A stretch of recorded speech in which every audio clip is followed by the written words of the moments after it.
میں فرقہ واریت پہ بھیجتا ہوں اور سلوشن آپ کے سامنے رکھ رہا ہوں، جماعت کی بات کر رہا ہوں، سواد اعظم کی بات کر رہا ہوں کہ آؤ نوجوانوں،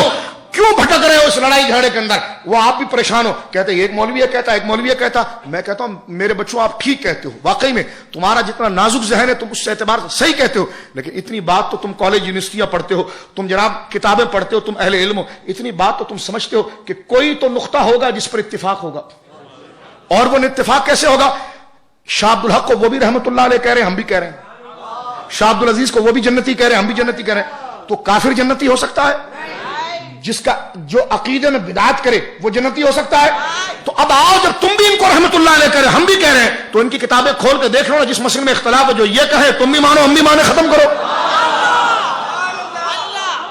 پھر مسجدوں سے مسلک کے بورڈ ختم ہو، صرف لکھ دو مسجد، بس صرف لکھ دو۔ کہتے تم یہ آگے حنفی بریلوی کیوں لکھتے ہو؟ تو ہم نے کہا بتانا پڑتا ہے، پہلے جب جعلی چیز نہیں بنی تھی تو صرف گھی کہا جاتا تھا، جب جعلی آ گئے تو کہنے لگے دیسی گھی، کیا کہنے لگے؟ خالص دیسی گھی۔ یہ کیوں کہا گیا؟ یہ اس لیے کہا گیا تاکہ جعلیوں سے ہوشیار۔ میلاد کے بارے میں کیا جملہ لکھتے ہیں مدارج نبوت کے اندر؟ آپ لکھتے ہیں ابو لہب نے حضور نبی اکرم صلی اللہ علیہ وسلم کی پیدائش ولادت باسعادت کی خوشی میں مسرت کا اظہار کیا، اللہ تعالیٰ نے اس کی بدولت اس کے عذاب میں تخفیف فرما دی، کمی کر دی، اور پیر کے دن اس سے عذاب اٹھا لیا، جیسا کہ احادیث میں آیا ہے۔ اس جگہ میلاد منانے والوں کے لیے دلیل ہے۔ یہ عقیدہ بریلی کا ہے یا سارے علماء کا ہے؟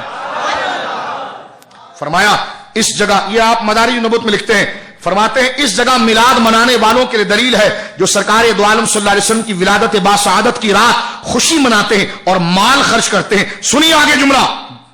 اور مبارک جملہ، فرماتے ابو لہب جو کافر تھا، میری بہنیں خاص طور پر یہ جملہ سنیں، فرمایا ابو لہب جو کافر تھا اور اس کی مذمت میں قرآن کی آیتیں اتری ہیں، تبت یدا ابی لہب وتب، اسے حضور نبی کریم صلی اللہ علیہ وسلم کی ولادت پیدائش با کرامت کی خوشی منانے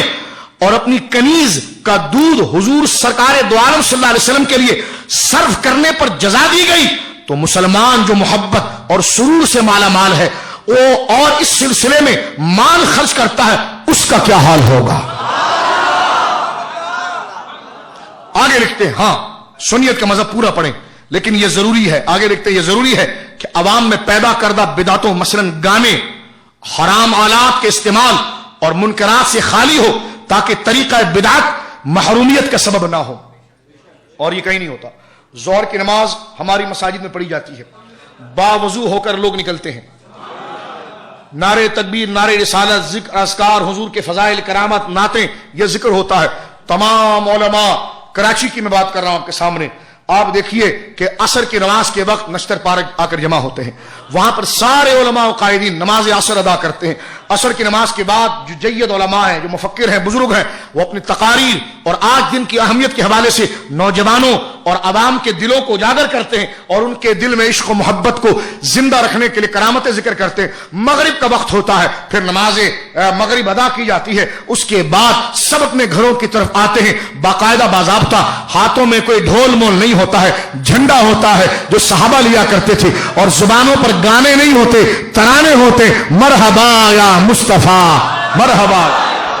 اور بینروں پر لکھا ہوتا ہے جشن ولادت مصطفیٰ مبارک ہو، نثار تیری چہل پہل پر ہزاروں عیدیں ربیع الاول، سوائے ابلیس کے جہاں سبھی تو خوشیاں۔ بولے سبحان